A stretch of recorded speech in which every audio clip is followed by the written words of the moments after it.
First, it was Mexico will fund a wall that will get built. Then it was finish that wall even if Americans pay for it. Tonight, it's unclear if any of Donald Trump's border wall will be constructed. Trump's proposal is in real new jeopardy because 4 senators in his own Republican Party breaking ranks to say they're going to vote against his attempted national emergency. And, well, there could be more. The dam could break.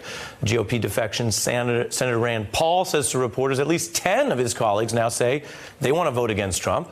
And the president has a message for those going against him in his party, issuing what can only be described as a veiled threat in that interview with Sean Hannity. I think that really it's a very dangerous thing for people to be voting against border security for anybody, including Republicans. I really think that Republicans that vote against border security and the wall, I think, I've been okay at predicting things. I think they put themselves at great jeopardy. Jeopardy. I'm joined by Peter Wehner, a former speechwriter for George W. Bush. He penned a recent article that criticizes Republicans for sinking into Donald Trump's cesspool, defending just about anything. And White House correspondent Francesca Chambers from the Daily Mail, who's been covering this issue. Good evening to you both. Hey, how are you? Peter, when you see what Republicans have put up with and what's happening here, what's your analysis of what you called the cesspool and whether this is a real opposition?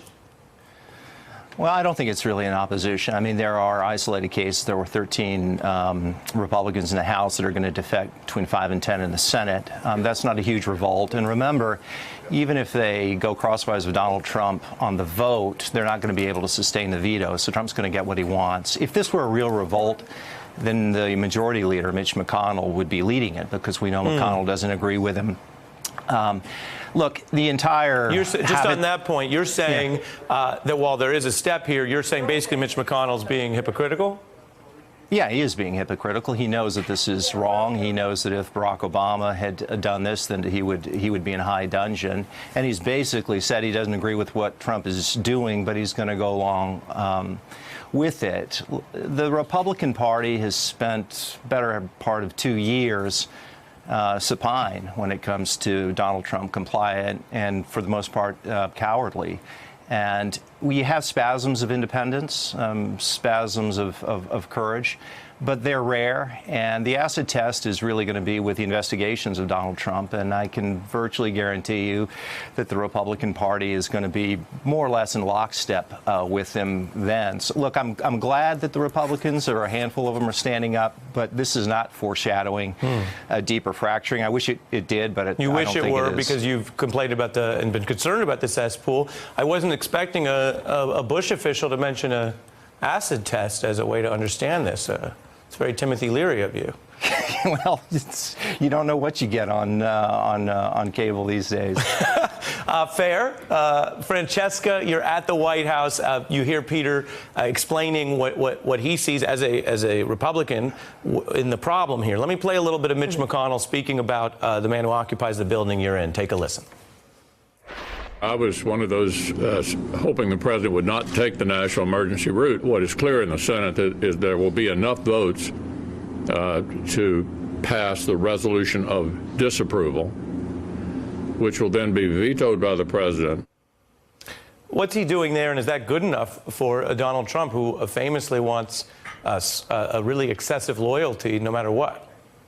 So the White House is responding quite cautiously to this, pointing out that there is still ongoing litigation. You have to remember that when the president announced this national emergency, he said he didn't really need to do this. That became the basis for legal challenges. So the White House proceeding cautiously, but an official told me this evening that it's making staff at the White House available to lawmakers who are expressing concerns, as well as directing them to the Department of Justice as it prepares for this vote, Ari. Peter, take a listen to the way the president has tried to defend this as, the kind of typical thing that'll happen regardless of what he does. If President Trump can build a wall when Congress has refused to provide the funding, then the next president can declare a national emergency and tear the wall down. And a lot of people talk about precedent, that if we do this, the Democrats will use national emergency powers for something that we don't want. They're going to do that anyway, folks. I apologize for asking you to give a serious response to Donald Trump's blithe CPAC rebuttal to Senator Alexander. But we're here. We can elevate the discourse. I mean, Peter, what do you think of that argument? Because it seems so patently nihilistic, and conservatives in your party have long talked about the need to constrain federal power regardless of who's in office. Yeah, look, I agree with you. It's nihilistic and it's hypocritical.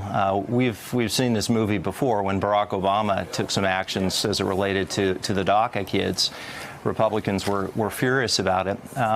Whether it sets a precedent or not, and I actually agree with Lamar Alexander, I think it could, but that's not the point, really. What the point is whether it's right or wrong. Now, I know I'm using a vocabulary that's alien to Donald Trump and to a lot of his supporters.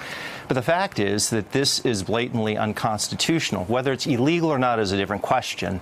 But there's just no doubt that this particular action, which was to try and, after he was rebuked by Congress on this issue, on this funding issue, to then invoke emergency powers for something that is not an emergency, which is a clear violation of the separation of powers, is simply wrong, and it's unconstitutional. And remember, this is the party that has people who proudly have referred to themselves as constitutional conservatives. But here is an issue which is so perfectly framed to say, no, it's a step too far. And you get Rand Paul and 4, 5, 6 other Republicans, but the rest are falling in line. And this, I think, is symbolic of the deeper corruption and corrosion, intellectual corrosion, and frankly, moral corruption of the Republican Party. It's for me, as a lifelong Republican, it's a sad thing to say, but I think it's the reality of things. Intellectual corruption and moral corrosion. Happy Tuesday, everybody. Francesca, final word. Well, Republicans seem torn on this issue, Ari. When I spoke to Senate Republicans last week, they didn't really want to say how they were planning to vote on this. And several of them mentioned the fact that they believe that it's an unprecedented expansion of executive power, not just from this president, but from past presidents, and suggesting that they are against that. But again, not wanting to go against President Trump on this. But Secretary Nielsen, the DHS secretary, was at the policy luncheon today for Republicans trying to persuade their vote. We know that Vice President Mike Pence went last week to try and talk to them. So we expect more senior administration officials to be working with Republicans as we move toward this vote. Right, which again goes towards what they care about, at least on the optics. Unfortunately, perhaps not as much on the substance, as Peter pointed out. Francesca with the reporting, and Peter Wehner, thanks to both of you. Hey, I'm Ari Melber from MSNBC. You can see more of our videos right here, or better yet, subscribe to our YouTube channel below. You could have been anywhere in the world, but you're here with us, and we appreciate that.